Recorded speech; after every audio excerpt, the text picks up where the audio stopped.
이솝 우화에 나오는 토끼와 거북이의 달리기 시합하는 것, 그 내용 여러분 잘 아시지요? 토끼와 거북이 달리는 속도로 비교하자면 사실 비교 대상이 안 됩니다. 하지만 이 우화 속에 보면은 이 토끼와 거북이가 경주를 하지 않습니까? 토끼가 너무나 빠른 속도로 뛰다가 뒤를 돌아보니 거북이가 따라오질 못합니다. 그래서 잠시 쉬지요. 그러다가 그만 잠에 빠지게 되지 않습니까? 잠을 자다가 깜짝 놀라 깨어보니 늦었습니다. 왜 늦었습니까? 거북이는 느리는 동물이지만 꾸준히 달려서 이 토끼보다 먼저 결승전에 도착했다라고 하는 거죠. 즉 느리지만 꾸준한 거북이가 이겼다라고 하는 거예요. 이 이솝 우화의 교훈은 무엇입니까? 선천적인 능력 참 좋아도 꾸준히 노력하는 사람 이기지 못한다라고 하는 거죠. 꾸준함이 참 중요하다라고 하는 거예요. 자, 그럼 우리 한 가지만 여기서 생각해 보십시다. 만약에 토끼와 거북이가 또 한 번 달리기 시합을 한다면 어떤 결과가 생길까요? 예, 분명히 토끼가 이길 것입니다. 왜냐하면 졌던 경험이 있기 때문이지요. 졌던 경험이 있기 때문에 심기일전에서 교만하지 아니하고 한달음에 결승점까지 쉬지 않고 달려갈 것이기 때문입니다. 거북이 우습게 보고 잠시 쉬었다가 그만 그 경주에서 졌던 경험이 있기 때문에 다시 한번 달리기 시합을 한다면 토끼는 절대로 쉬지 않는다라고 하는 것이지요. 무엇을 말합니까? 이것처럼 우리가 인생에서 경험하는 것들, 특별히 우리를 아프게 했던 경험들이 우리에게 큰 약이 된다라고 하는 거예요. 네. 내가 참 잘하고 있다. 이건 내 능력이다. 이건 내 18번이다. 이렇게 생각했던 것을 믿고 살아가다가 그것 때문에 우리가 가끔 어렵고 힘든 무너지는 것들을 경험하게 되죠. 그럴 때 그것을 잘 반추하고 내가 왜 그렇게 됐을까를 깊이 깨달아 알게 된다면 우리는 또다시 무너지는 일들을 겪지 않게 된다라고 하는 것입니다. 자, 그렇다고 한다면 오늘 이 말씀, 우리가 읽었던 말씀 속에서 솔로몬은 우리가 일상 속에서 경험하는 많은 것들이 있습니다. 그 경험 속에서 우리가 무엇을 어떻게 발견하고 그것을 믿음의 사람으로서 지켜나가는 것이 좋은가라고 하는 것을 정확하게 우리에게 말해주고 있습니다. 자, 그렇다고 한다면 오늘 말씀 우리가 반면교사로 삼아서 우리들의 인생에서 내가 잘하는 것 때문에 무너지고 내가 잘 아는 것 때문에 힘들어하는 인생 되지 아니하기 위해서 말씀 함께 살피면서 은혜 나눌 수 있기 원합니다. 자, 우리가 첫 번째 살필 말씀은 11절 말씀입니다. 11절 우리 같이 읽습니다. 자, 시작. 내가 다시 해 아래에서 보니 빠른 경주자들이라고 선착하는 것이 아니며 용사들이라고 전쟁에 승리하는 것이 아니며 지혜자들이라고 음식물을 얻는 것도 아니며 명철자들이라고 재물을 얻는 것도 아니며 지식인들이라고 은총을 입는 것이 아니니 이는 시기와 기회는 그들 모두에게 임함이니라. 아멘. 지금 우리가 읽은 11절에는요. 5가지 사람들이 나옵니다. 5가지 사람. 잘 보세요. 첫 번째는 빠른 경주자라고 하는 명칭을 가진 사람이 나오지요. 두 번째는 용사. 세 번째는 지혜자. 네 번째는 명철자. 마지막 5번째는 지식인. 이렇게 5종류의 사람들이 나옵니다. 그런데 잘 보세요. 여기에 붙여진 이름은 우리가 흔히 말하는 전문, 어떤 자기의 삶에 있어서 열심히 노력해서 정말 이것 가지고 나는 살아가는 사람이다. 네, 전문가 같은 이름들이 붙여져 있습니다. 노력을 많이 하고 또 경험을 많이 하고 또 대회에 나간다든지 사람과의 관계 속에서 인정받은 그런 사람들을 부르는 명칭이 지금 여기 5가지가 나오고 있습니다. 그러니까 이건 자기 스스로가 붙여서 사람들이 동의해 주는 명칭이 아니라고 하는 거죠. 주변 사람들이 그 능력을 인정하고 불러주고 붙여주는 명칭이다라고 하는 거예요. 빠른 경주자는 선착하고 다른 사람들보다 빨리 도착한다라고 하는 거죠. 용사는 용맹하고 힘 있고 능력 있기에 전쟁에서 승리하는 건 당연합니다. 지혜자는 사람들로부터 음식 대접을 받는다라고 말합니다. 명철자는 재물을 얻는다라고 말합니다. 지식인은 은총을 입는다라고 말합니다. 그런데 우리가 11절에서 놓치지 말아야 될 것은 이렇게 5가지 중요한 사람들의 명칭이 나오는 반면에 또한 그것에 반대되는 표현이 나옵니다. 아니다라고 하는 표현이 5번 나옵니다. 우리가 빠른 경주자면 당연히 빨리 도착한다. 용사면 전쟁에서 승리한다. 지혜자는 음식을 대접받고 명철은 재물을 얻고 지식인은 은총이 입는다. 당연하다라고 생각하는 그 통상적인 상식적인 결과만 주어지는 것이 아니다라고 말하고 있어요. 아니다, 아니다, 아니다, 아니다, 아니다. 이 아니다라고 하는 말이 5번 나오면서 강조되는 것은 무엇을 의미합니까? 빠른 경주자라고 당연히 1등하는 것 아니다라고 하는 거예요. 예외적인 경우가 언제든지 발생할 수 있다라고 하는 것을 이 아니다라고 하는 표현을 통해서 아주 강조하고 있습니다.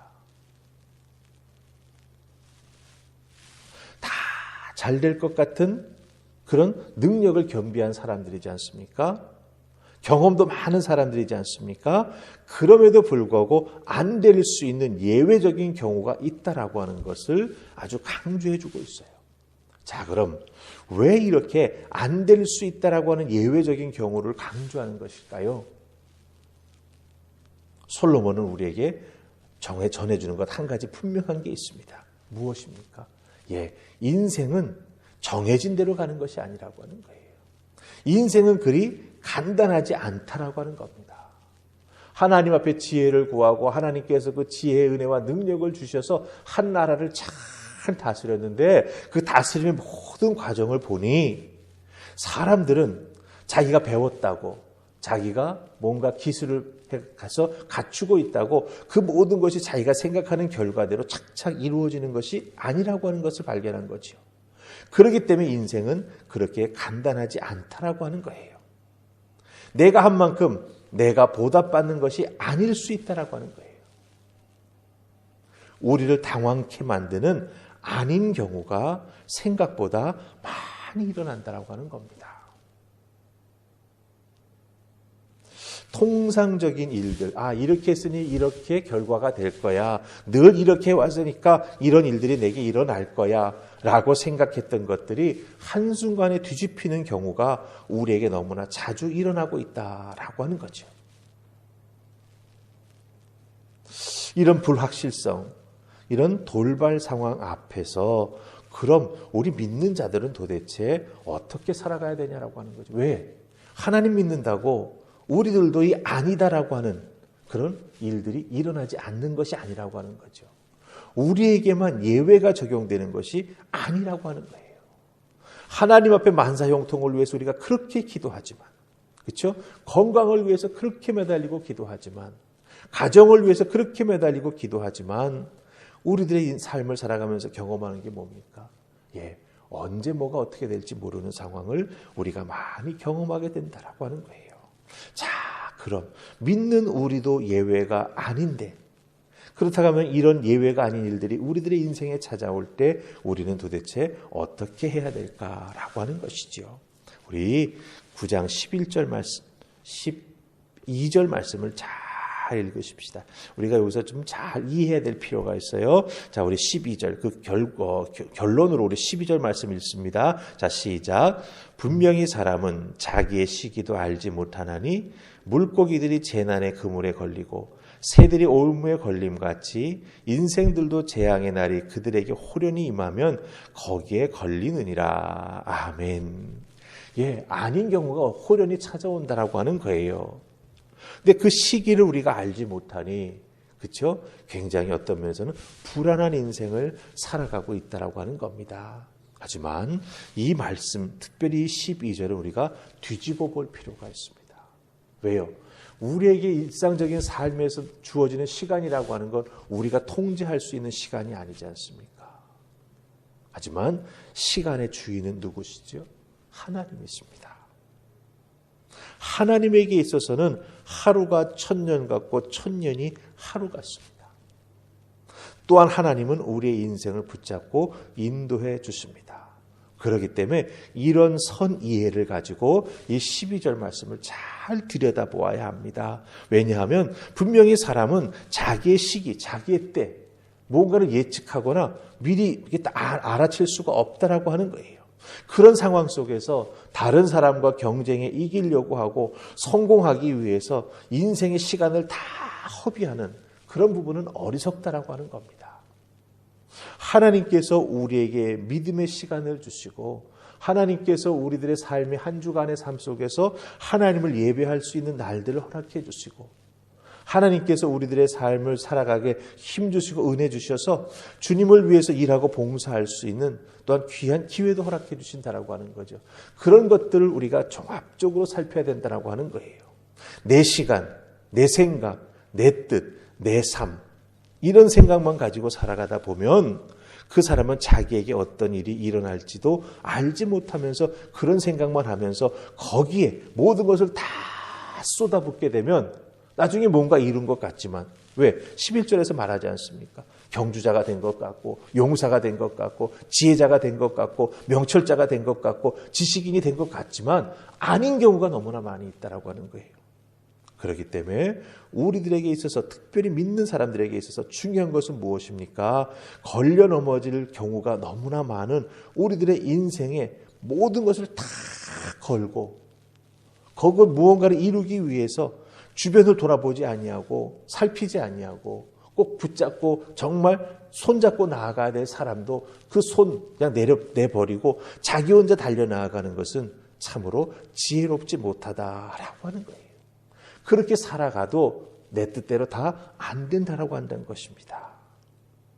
그렇기 때문에 내 생각 쉽게 말하면 부자 되는 것, 더 많이 갖는 것, 뭐 더 유명해지는 것, 더 알려지는 것 이런 것들을 위해서 자기가 가지고 있는 에너지들을 다 쏟아붓는 것은 참으로 지혜롭지 못하다라고 하는 것입니다. 그럼 어떻게 해야 되겠습니까? 왜 우리 하나님은 우리에게 가정을 주셨습니까? 왜 하나님은 우리에게 교회라고 하는 공동체를 주셨습니까? 하나님이 만들어주신 것은 이 가정과 교회밖에 없어요. 그렇기 때문에 이 세상을 살면서 부와 명예를 잡겠다고 다른 사람들 돌아보지 아니하고 살아가는 가족들 돌아보지 아니하고 그들과 함께 나누는 기쁨의 시간을 포기하거나 줄여나간다라고 한다면 하나님을 예배하고 하나님을 섬겨 나아가는 그 시간을 줄여나간다라고 한다면 사실은 그것처럼 미련한 것이 없다라고 하는 거죠. 우리는 인생이 바빠지게 되면 예배 시간부터 줄입니다. 인생이 더 바빠지게 되면 가족과 함께 보내는 시간을 줄입니다. 그런데 그 끝에 남는 건 무엇이죠? 결국은 스스로에게 걸려 넘어지는 일밖에 없다라고 하는 거예요. 그런 어리석은 인생 되지 말라라고 솔로몬은 우리에게 분명히 말해주고 있습니다. 너 자신의 시기도 알지 못하잖아. 그게 12절이에요. 그렇기 때문에 이 솔로몬의 권면 우리가 잘 기억하면서 어떻게 해야 되겠습니까? 어리석은 인생 살아가서는 안 되죠. 하나님이 왜 가정을 주시고 하나님이 왜 예배 공동체, 신앙 공동체를 주셨는지 그렇기 때문에 가정에서 또한 믿음의 식구들과 하나님 만나게 해주신 신앙의 식구들과 함께 삶을 나누고 신앙을 나누고 기쁨을 나누고 때로는 어렵고 힘든 일들을 함께 나눌 때 그 모든 것들은 하나님의 은혜 가운데 합하여 선을 이루게 되는 열매가 맺혀지게 될 줄로 믿습니다. 그 오늘 말씀의 메시지를 잘 기억하시고 삶의 자리에서 꼭 실천하며 지켜나가는 지혜로운 자들 되시기를 주님의 이름으로 축원합니다. 아멘. 우리 기도하십시다. 좋으신 하나님 은혜 감사합니다. 오늘도 이 새벽 저희들을 주의 손으로 부르셔서 솔로몬의 음성을 통하여 우리들에게 귀한 것 깨닫게 해주시니 감사합니다. 당연하다고 여겼던 모든 것들 갑자기 다 뒤집어지는 경우를 발견합니다. 그럴 때 우리가 당혹스럽습니다. 어떻게 해야 될지 몰라 하고 때로는 그것 때문에 걸려 넘어져 그 인생이 많이 아프고 다치기도 합니다. 하나님, 그럴 때 우리의 인생을 잘 돌아보게 하옵소서. 그것을 이루기 위해 내가 무엇을 놓쳤고 내가 무엇을 포기했었는지, 오히려 놓친 것, 포기한 것이 더 중요한 것일 수 있다라고 하는 것 저희들 확인케 하여 주시고, 특별히 가정과 교회를 중심으로 하여 우리에게 주어진 신앙, 우리에게 주어진 시간, 우리에게 주어진 삶을 지혜롭게 보내는 우리 모두가 되게 하여 주시옵소서. 감사하옵고 예수님 이름으로 기도하옵나이다. 아멘.